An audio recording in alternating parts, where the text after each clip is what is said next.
Hello viewers, আসসালামু আলাইকুম। সুপ্রিয় দর্শক, কেমন আছেন সবাই?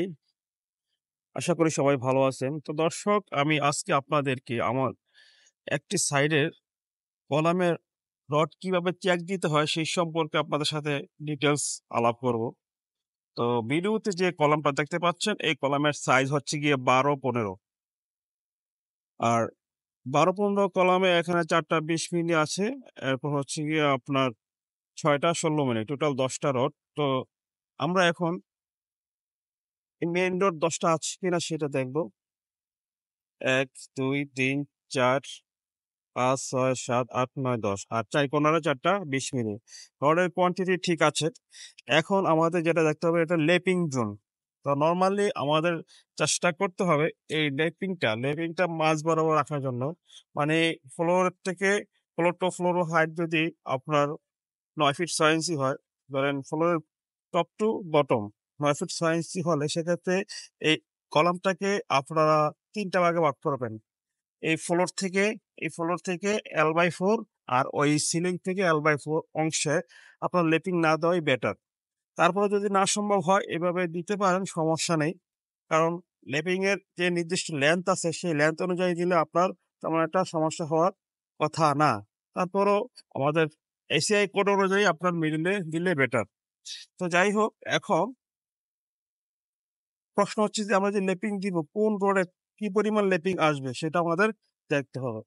তো ১৬ মিলি রড যদি ইউজ করেন সেক্ষেত্রে আপনার অ্যাজ পার কোড অনুযায়ী ১৬ মিলি রডের রেপিং আসছে গিয়ে আপনার ৪৭০ দ্যাটস মিন আপনার প্রায় ১৯ ইঞ্চি, প্রায় ২০ ইঞ্চি দিলেই হয়। সেক্ষেত্রে এই যে মিস্ত্রিটা দিছে এখানে আপনার ২০ ইঞ্চির বেশি হবে। আর ২০ মিলি রড হচ্ছে ৫৯০ মানে ২ ফিট। তো এরপর এই লেপিং গুলা দেখবেন যে অল্টারনেট ওয়েতে দেওয়া লাগবে। সাপোজ ধরেন আপনি একটা রডের লেপিং যদি এই জায়গায় দেন, পরের রডের লেপিং এটা বরাবর দেওয়া যাবে না। এরপরে মাঝখানে একটা গ্যাপ লাগবে। বুঝতে পারছেন?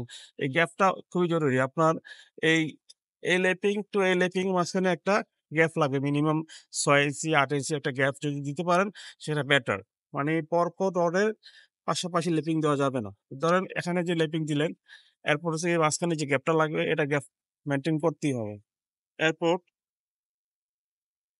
দেখেন এখানে লেপিং আছে, এখানে লেপিং। তো যাই হোক, অল্টারনেট ওয়েতে এখানে লেপিং দেওয়া হইছে। তো যাই হোক, এখন আমরা দেখবো যে রিং গুলা ওই যে বললাম ফ্লোর থেকে L/4 সিলিং থেকে L/4 অংশে রিগ এর মানে স্টিরাপ এর স্পেসিং কম হবে। মানে স্টিরাপ বেশি হবে আর মাঝখানে কম হবে। তো এই কলামটাতে এখানে ৪.৫ ইঞ্চি পরপর দেওয়া হইছে আর এই মাঝখানে ৭ ইঞ্চি পরপর দেওয়া হইছে। দেখতেই পাচ্ছেন।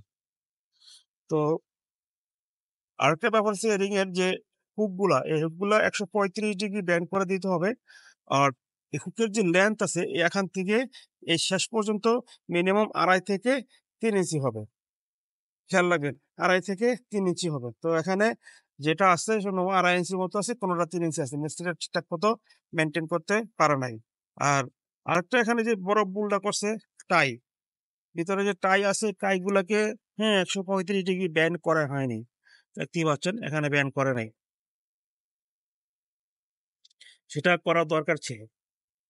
তো প্রত্যেকটা আ রিং আর কলামের মেইন রডের জয়েন্ট যাতে আপনার এই গুনা দিয়ে বাঁধে সেটা খেয়াল রাখতে হবে। দেখেন এখানে একটা বানছে, এখানে একটা বাঁধে নাই। এটা ঠিক আছে। একটা মিস আছে, সেটা দেখতে হবে।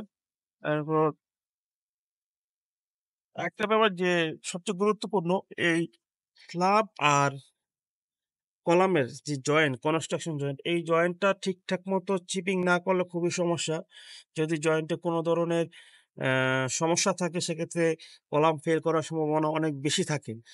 সুতরাং আপনারা অবশ্যই খেয়াল রাখবেন এই রড বাঁধাই করার আগেই এই জায়গাটা যাতে ভালোভাবে চিপিং করে তারপর পানি দিয়ে ওয়াশ করে তারপর শাটারিং দিতে শুরু করেন। আর যদি পুরাতন রড হয় মানে অ্যা মানে কাজ করেছেন কিছু বছর বন্ধ রাখার পর আবার নতুন করে কাজ শুরু করেছেন সেক্ষেত্রে কলামের গোড়াগুলো অবশ্যই স্টিল ব্রাশ, এরপর স্যান্ড পেপার হুম, দিয়ে এই মরিচাগুলো পরিষ্কার করতে হবে। আরেকটা ব্যাপার করতে পারেন, রাস্ট রিমুভার নামে একটা কেমিক্যাল আছে, সেটা দিয়েও আপনার এই রডের মরিচা দূর করতে পারেন। তো এখন আমরা যদি উপরের দিকে দেখাই যে রিং এর যে স্পেসিফিক সবকিছু ঠিক আছে।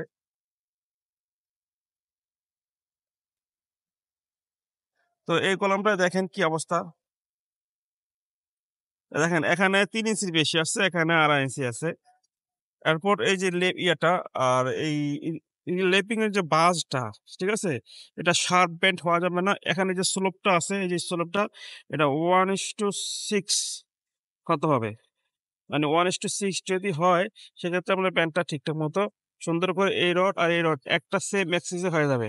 আর লেপিং এর সময় অবশ্যই খেয়াল রাখবেন এই রড আর এই লেপিং এর যে পরবর্তী যে রডটা বাঁধাই করা হয়, এটা যাতে সেম লাইনে হয়।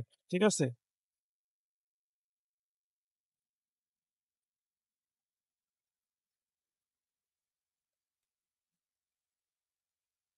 তো দর্শক, এই হচ্ছে গিয়া কলাম কলামের রড চেকের যাবতীয় সবকিছু। তো ভিডিওটি যদি ভালো লাগে থাকে, অবশ্যই আমার চ্যানেলটি সাবস্ক্রাইব করবেন।